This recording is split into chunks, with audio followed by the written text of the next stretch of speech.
Hey guys, this is James from TeaDB, bringing you InBetweenIsode number 97.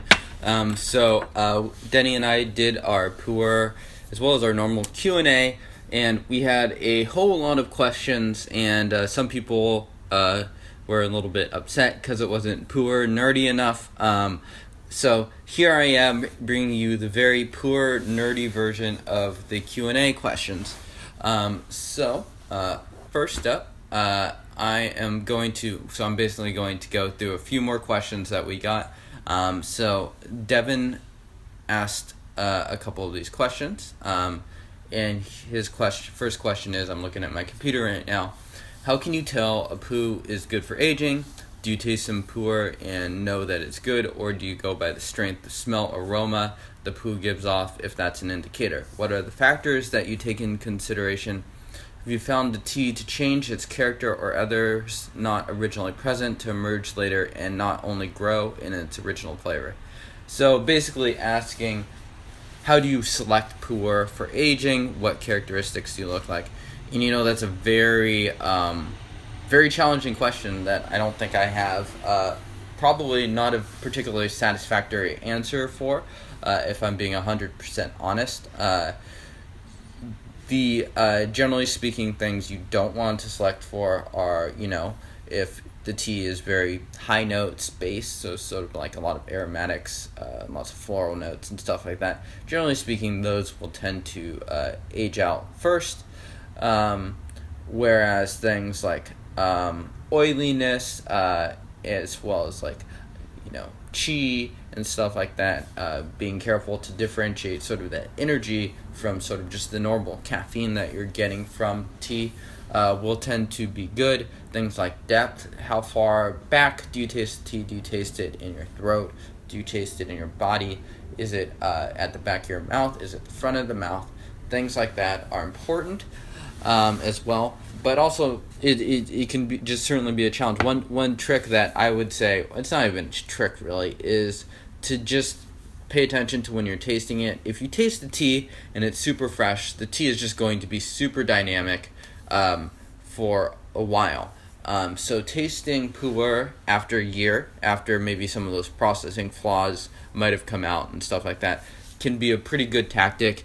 You'll miss out on sort of being one of the cool kids that's like getting all his bings right away, fresh off the presses.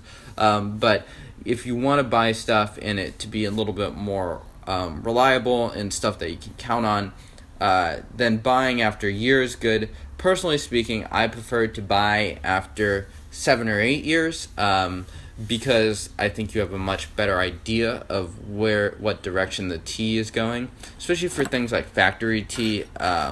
Buying after a certain amount of time is good, just because you can oftentimes get sort of like an accelerated aging process if you're buying from, for instance, like a Hong Kong or a Guangdong based vendor.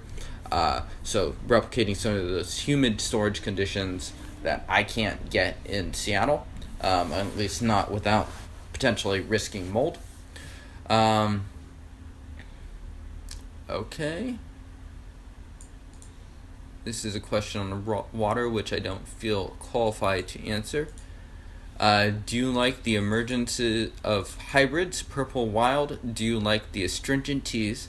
Oftentimes I find when it comes to negative notes, dry, bitter, etc., it's not the tea, but the user error.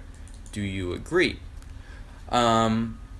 So to some extent, I do agree. You can definitely brew around things like dry or bitter. How much you want to is another question, and I think can vary on a case-by-case basis. So let's say, for instance, you have a tea that's really, really strong, it's young, and you may just not want to taste all of that strength in there, or maybe you do. So you could brew it at a lower temperature, you could brew it for less time, you could brew it with less leaf. So you can certainly brew around those things. But like, if you want to get but good teas, or teas that I would find pleasant to drink, they would tend to not have,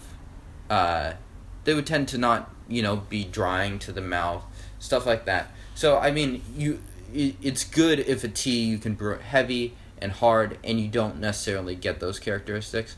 And for me personally, if you're just straight up evaluating tea, if it has those characteristics, that is a negative for me. So, kind of, sort of agree, not necessarily. He asked, okay, next question. Traditional storage or dry? What the heck is dry storage? Percentage range? There doesn't seem to be an exact measurement of RH for wet or dry.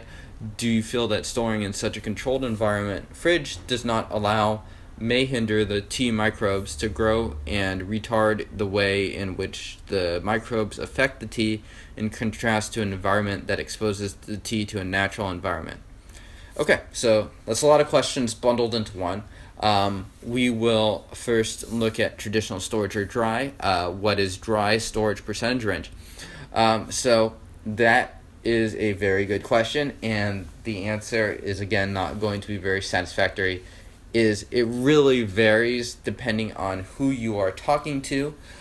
Dry Hong Kong storage is very different from dry Kunming storage, as many people that have tasted a few different storages know, which is also very different from dry Los Angeles storage or dry Nevada storage, where the tea would be even more dry. So it depends. Generally speaking, I guess the more traditionally stored stuff. So traditional storage is also different from wet storage. So we really want to differentiate that as well. But conditions in Hong Kong and stuff like that would definitely have the tea going above 80 RH, at least for some of the seasons. And as far as like the environment and seasons, I don't have a clue. Some people will argue that sort of one of the main assets for Malaysian storage is the fact that it's more equatorial than places like Taiwan or Hong Kong, despite being closer to the equator than Seattle, for instance, do have distinctive seasons, whereas Malaysia, it's closer to blended together. So that would be an argument that against seasons being necessary. Others say that, the tea needs to be wet and then dry and then wet and then dry. And it's hard to say. I mean, it's something where there's so many different schools of thought, and a lot of people have vested interest in promoting their own storage. So that's a tricky one to handle. I would say that I probably had good tea from Malaysian storage as well as places like Taiwan or Hong Kong, where it's a little bit more seasonal. So I'm okay believing that both could be working. As far as like bringing it into a more controlled environment, fridge, I don't know either. That's something that I've been researching and trying to talk to people that have been storing in sort of like a controlled environment for longer. There's also obviously a very big difference from like a really tiny mini fridge and a larger fridge that you might have in like a kitchen. So it could vary size to size as well. So that's very challenging. Okay, let's see. What seasons do you find various teas to be at their best? Generally speaking, I don't follow a super seasonal approach. I guess being in Seattle, the weather varies from about 50 degrees to 75 degrees, 70 degrees even over the course of the year, which is really a pretty mild climate compared to other people. So I don't really cater my taste towards that.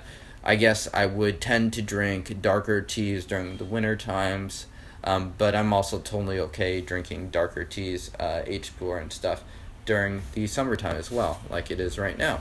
Thank you, Devin, for those questions. I did have a couple more.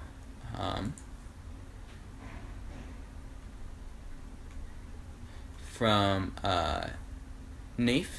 So he has a Pomodoro question. How often do you replace the water bowls at the bottom of the fridge, on a weekly basis, or do you just throw them there? Because given the dryness in where I live, I need to have a permanent water container, actually a lot of them, to boost the RH to late 65 to 75. And those should be there of the RH. Drop to 50 or so in a day. So basically asking, how do you combat sort of dry storage conditions? or very dry conditions, and it's a challenge. And for me, I am fortunate enough to live in Seattle, where the temperature is not super dry. For instance, right now it is about 76 degrees in here and 48 RH. I don't have AC in here, but to bump up sort of the humidity, people will use different methods, such as bowls of water, or you could use Boveda packs, which people will use for humidor, cigar aging. So those are a couple methods. I've actually started to use the Boveda packs a little bit more, just because it makes me a little bit more comfortable knowing it's more spill friendly.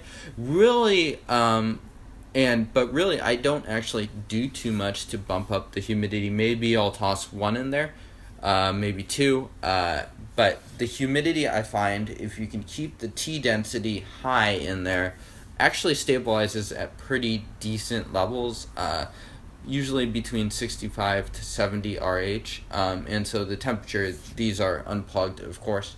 So the temperature will be similar to room temperature, where it's about 75, 76 degrees in here.